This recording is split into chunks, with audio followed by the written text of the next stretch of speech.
Excelente día, jóvenes. El día de hoy tenemos una persona muy importante que conoce mucho la parte de proyectos de inversión, ha manejado la parte en la evaluación de proyectos, tiene una experiencia de 40 años en la gestión de recursos, en la colocación de recursos, tanto de crédito, de subsidios y de inversionistas. Está con nosotros el médico veterinario Hugo Ignacio Pineda García. Gracias por haber venido aquí con nosotros. Estamos muy agradecidos que estés aquí. ¿Cuál es la parte importante de los proyectos, Hugo? Bueno, buenos días. El agradecido soy yo, Tocayo. La parte importante dentro de proyectos de inversión, primero la metodología que nos da orden en la información. La otra parte importante es la realidad de las empresas, que como lo hemos hecho contigo desde hace más de 30 años juntos, el diagnóstico de las empresas. Es como cuando uno va al doctor, nos diagnostican cómo estamos y nos dan la receta. El diagnóstico de una empresa para formulación y evaluación de proyectos es muy importante. El diagnóstico nos va a arrojar siempre las necesidades. Y tocaste un punto muy importante, Hugo, que para todas las empresas es el diagnóstico. ¿Cuáles son los estudios básicos que haces en el diagnóstico? Pues en el diagnóstico, la columna vertebral de todo proyecto ya sabemos que es el estudio del mercado, el técnico, el institucional y financiero. Sin embargo, cuando hacemos el diagnóstico tenemos que hacerlo presencial y primero que nos autoricen los jefes de las empresas, tenemos que meter la cuestión contable, la cuestión jurídica, tenemos que saber algo de contabilidad. Excelente. Y aquí con toda la experiencia que tú tienes, Hugo, dentro de los proyectos de inversión pues, tenemos varios segmentos, ¿no? Y uno de ellos, creo que con toda tu experiencia que tienes, son los proyectos agrícolas. Ahí, ¿cuáles son las variables que tenemos que analizar? Bueno, primero, te repito, el diagnóstico para ver cómo está la empresa y ver qué parte importante, recordando que en proyectos de inversión manejamos que hay que cuidar las dos puntas, la materia prima y lo que son el mercado, porque como productores estamos acostumbrados, primero genero el producto y luego busco a dónde vendo, y es donde nos pegan unas pelas ahí con los precios. Sin embargo, si una empresa tiene buena administración, tendría que ver el mercado primero y los activos que tengo para generar ese producto. Y un punto importante, todo proyecto hay que ver los riesgos para administrarlos y que no nos impacten al final del día en lo que es nuestra utilidad que buscamos. Por ejemplo, en producción primaria, tener asistencia técnica, un buen paquete tecnológico. ¿Qué es el paquete tecnológico?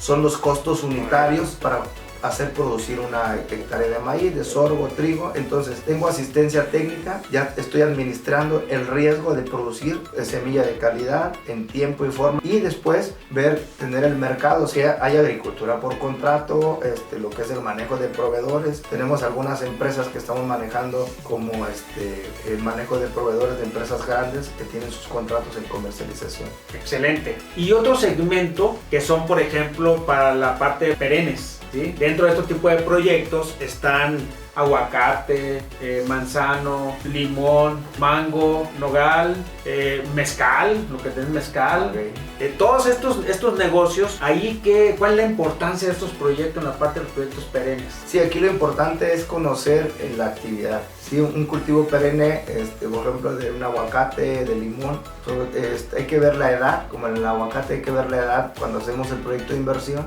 qué edad tiene y qué rendimiento por árbol y la densidad de población. Y lo importante aquí es, en el mismo diagnóstico que hacemos una visita de campo, ver lo que es el rendimiento por árbol, cuántos árboles son por hectárea y sacamos el rendimiento por hectárea real de la empresa. Otro punto muy importante en estos proyectos, que se comete un error luego donde ponemos que todo es exportación y a un mismo precio, y sabemos que la realidad no es esa. Okay. El árbol da de diferentes calibres, diferentes tamaños la fruta. Correcto. Entonces tenemos que ver en los proyectos de inversión no poner al 100%, se comete el error. 100% de exportación y a un precio alto, que es el de exportación, pero no es correcto porque hay un porcentaje de exportación y otro porcentaje que se queda por el calibre, okay, que es nacional, puede ser primera, segunda y hasta tercera, y tienen diferentes precios. Entonces ahí estamos poniendo a la realidad de los ingresos de ese proyecto. Sí, entonces por eso es diferenciar los tipos de proyectos. Están los proyectos agroindustriales y los proyectos industriales, ¿no? La diferencia nomás pues por la materia prima. Por ejemplo, hay en agroindustria, estamos hablando de parte de leche, todos los tipos de empacadoras, beneficiadoras, caso de café, tenemos rastros TIC para el caso de ganado. ¿Qué tenemos que valorar en esos proyectos ahí por los flujos que se manejan? Sí, todo proyecto agrícola producción primaria industrial, hay un elemento, una herramienta que manejamos en proyectos de inversión que se llama proyección física, y es muy importante también en ese tipo de proyección industrial. Por ejemplo, en una productora de quesos, tenemos que ver de inicio, tener bien identificada el costeo, por ejemplo, de cuánto me cuesta generar un kilo de queso Oaxaca. Eso quiere decir que tengo que desmenuzar qué ingredientes le pongo, cuántos litros de leche lleva, después si voy a tener otro tipo de quesos también, tener las memorias de cálculo, cuánto me cuesta generar una unidad. Y después hay derivados que en ese tipo de industrias luego tenemos derivados como la crema y otros productos que ya son subproductos, que nada más hay costeo, los envases y la mano de obra y los fijos. Ok, y aquí hay otro punto muy importante dentro del sector que comenta Hugo. Hay dos factores para determinar los costos, que es el abastecimiento de materia prima y la cercanía al mercado. Son los dos principales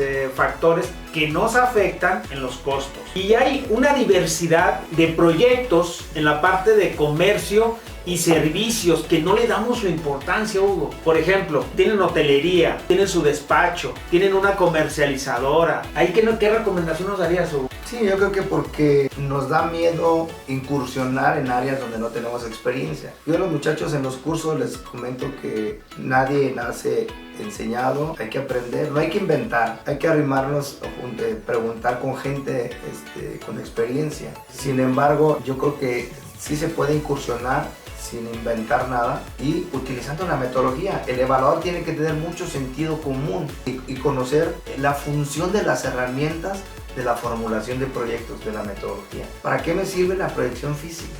Pues para generar el producto. Correcto. Y eso me lleva de la mano a proyección de ingresos y egresos. ¿Para qué me sirve? Es correcto. Para sacar ingresos, costos fijos, costos variables y una utilidad de operación. Y de ahí armo todas las herramientas que tú yo conocemos, y los que han tomado la capacitación con nosotros, los flujos mensuales, la determinación del capital de trabajo, hasta llegar a la rentabilidad. ¿Cómo administrar los riesgos en los proyectos en general? ¿Cuáles son los principales riesgos y cómo los podemos administrar? Siempre va a depender de la actividad. Todos los proyectos tienen riesgos y es obligación de quien hace el proyecto de inversión identificarlos. Punto importante, cuando iniciamos la plática hablábamos del diagnóstico. El diagnóstico siempre se debe hacer en cualquier proyecto de inversión, diagnosticar a la empresa en su totalidad, físicamente, financieramente. Siempre los estados financieros, los reales, nos van a decir la realidad de la empresa. Esto quiere decir que desde el diagnóstico vemos si lleva contabilidad, si planeación fiscal, si tiene un plan de negocios a seguir para ver cómo se ve en 5 o 10 años en su plan de negocios, cuántas inversiones tiene que hacer en su plan de negocios. Entonces siempre se recomienda un plan de negocios no tan sofisticado en ocasiones. En el diagnóstico te va a arrojar todos los riesgos de la empresa en su actividad, desde la producción, cobranza, ventas, si andamos vendiendo bien, no andamos vendiendo bien, andamos cobrando bien, no estamos cobrando bien, la calidad del producto, o sea, el proceso. Es correcto, y el mercado, o sea, todos esos riesgos que al final del día me pegan en los ingresos y en las utilidades, tengo que administrarlos antes de... ¿Qué otra recomendación le darías, pero a los nuevos emprendedores, a los que quieren hacer negocios, ¿no? Es bien sencillo, que le pierdan el amor a invertir en hacer un proyecto de inversión. Okay. Porque el hacer un proyecto de inversión les va a decir si su parte aportante de capital va a redituar o qué tan rentable va a ser. Repitiendo que todo proyecto que hagamos no tiene la obligación de salir positivo o rentable, ¿no? O sea, para eso es un proyecto de inversión. Tenemos erróneamente ese pensamiento que voy a hacerte un proyecto y tiene que salir positivo. No, por supuesto que no. Yo te voy a decir, sabes que no sale rentable. Hay variables que tienes muchos costos fijos, incursionándole muchos conceptos de inversión que los puedes dejar para otra etapa. Y entonces tenemos otro escenario. ¿Sí? Yo recomendaría, manden a hacer o busquen un especialista que les haga su proyecto de inversión antes de aventarse. Ok, y digo, con todos nosotros aquí dentro de la empresa, pues damos los cursos de evaluación de proyectos de manera presencial, de manera por Zoom, también lo damos, que es a distancia, y cursos virtuales. Tenemos esas 3 modalidades para que cada cliente, de acuerdo a sus tiempos, puedan escoger cualquier modalidad. O sea, tiene esa ventaja, ¿no? Hugo, pues estamos muy agradecidos que haya estado con nosotros, la verdad, y estamos ahí al pendiente, ¿no? No, gracias, Muchas gracias. gracias. El agradecido soy yo. Sí. Gracias. Nos vemos, jóvenes. Hasta la próxima.